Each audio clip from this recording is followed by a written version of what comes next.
Self-Forgiveness, a heuristic study of the lived experience of forgiving oneself, by Diana Smith, licensed practical counselor with a mental health specialty and doctoral candidate at Capella University.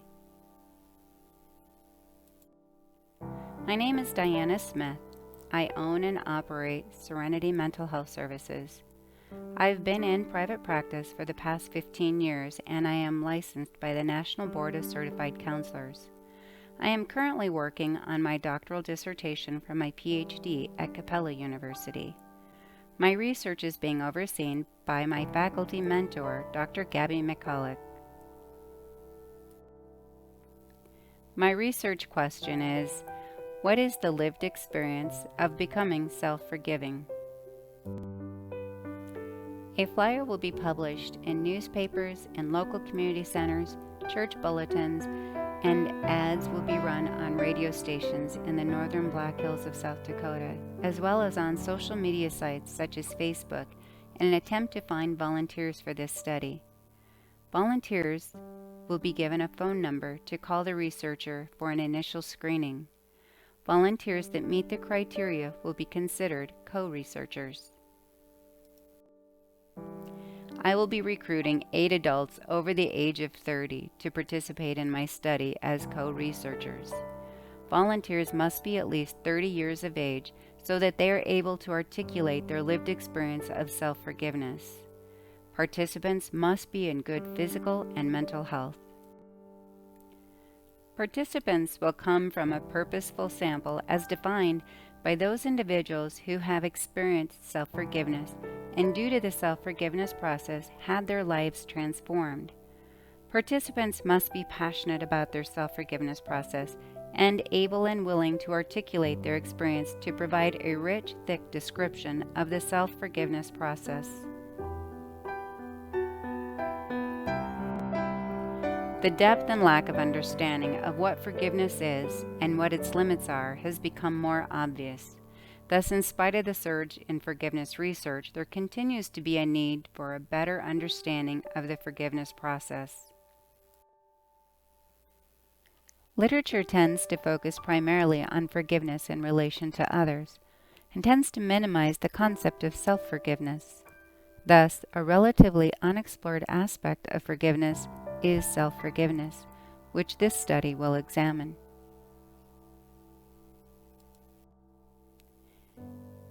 My research will be based on the definition of self-forgiveness by Enright, who defines self-forgiveness as a willingness to abandon self-resentment in the face of one's own acknowledged objective wrong while fostering compassion, generosity, and love towards oneself.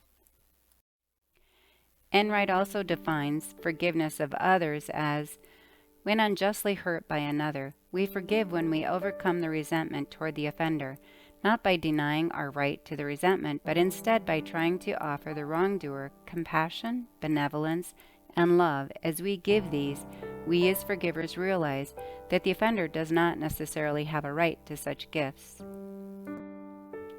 Instead of struggling with the decision of reconciliation with another, self-forgiveness requires reconciliation with oneself. This is important because children, young adults, and adults who do not feel that they belong due to a past trauma and experience an inability to forgive can become discouraged to the point of depression and neurosis.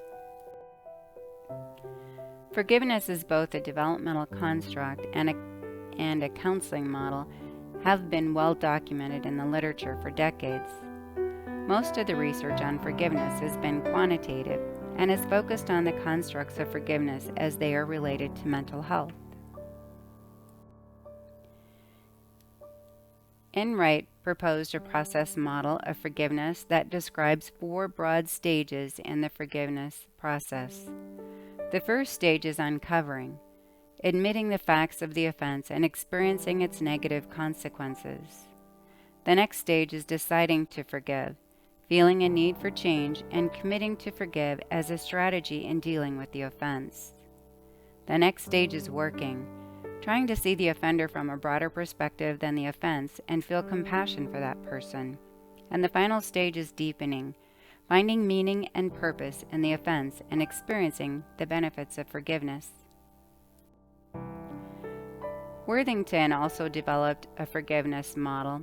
His model of forgiveness is a 5-step pyramid model that is based in becoming motivated to develop empathy for the offender, and it is represented by the acronym REACH, which stands for Recall the Hurt, Empathize with the one who hurt you, Offer the altruistic gift of forgiveness, Make a commitment to forgive, and then finally holding on to the forgiveness.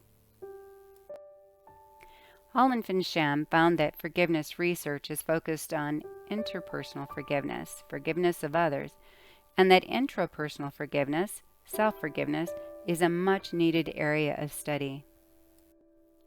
Hall and Fincham developed a motivational process model of self-forgiveness that is divided into 3 separate components that result in a decrease in an individual's motivation to punish oneself. In this motivational process, the first stage is cognitive, much like the other 2. The next stage is offense-related factors. And then the final stage in this process is emotional.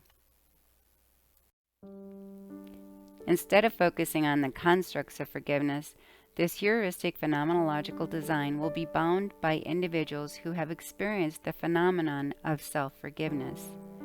This study will be retrospective because the researcher and co-researchers have already experienced the process of self-forgiveness prior to participation in the research.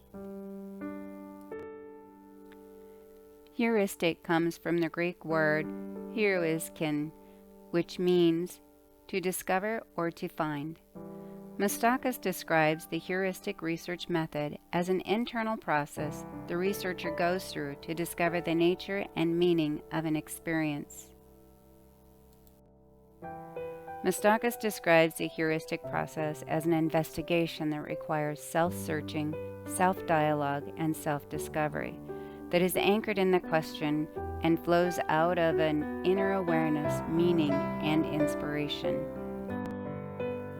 He stated that through an unwavering and steady inward gaze and inner freedom to explore and accept what is, quote, I am reaching into deeper and deeper regions of a human problem or experience and can come to know and understand its underlying dynamics and constituents more and more fully, unquote. This process requires passion to understand the phenomenon as well as a disciplined commitment and rigor to move beyond the ordinary levels of awareness, living the question internally in sources of being and non-being, recording hunches, ideas, and essences as they emerge, and ultimately consulting with the others regarding the phenomenon or experience.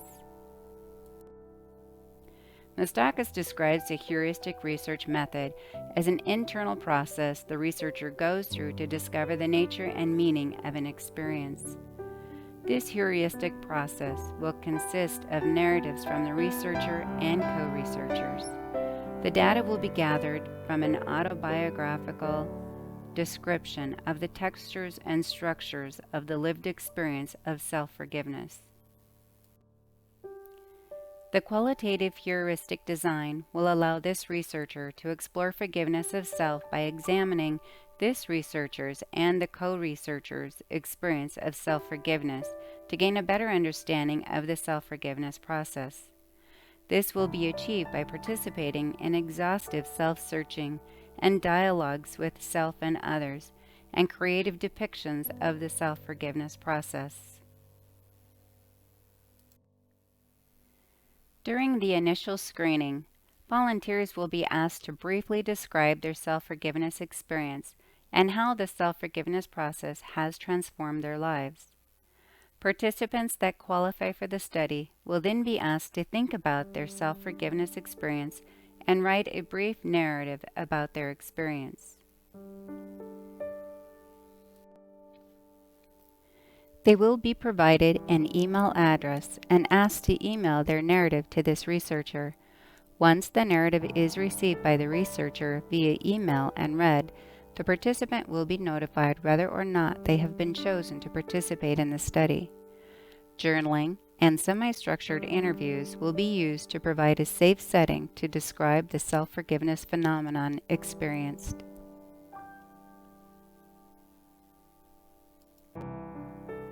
During the first meeting, the co-researchers will be given informed consent forms that explain the nature and purpose of the study, the limits of confidentiality, and the right to withdraw from the study at any point, and they will be instructed to read and sign all consent forms. Following the signing of the forms, there will be a semi-structured interview that will be recorded. A total of 8 co-researchers will be emailed the list of questions that will be asked during the semi-structured interviews. Volunteers that are local to the area and meet the criteria to be in the study will be set up with a time to meet for approximately 1 hour at a local library to participate in a semi-structured interview. Volunteers that are not local to the area and that meet the criteria to be in the study will be set up with a time to participate in a semi-structured interview via Skype or some other internet service that provides a face-to-face interview that can be recorded. Any data collected will be kept confidential in accordance with Capella policy and best practices for ethical research. Neither participants nor sites will be identified in any report of my findings or in my published dissertation. I will provide a copy of the aggregated results from my study upon your request. I would like to take this time to thank you for listening to my presentation about my study on self-forgiveness, and invite anybody who is interested in participating in my study to contact me.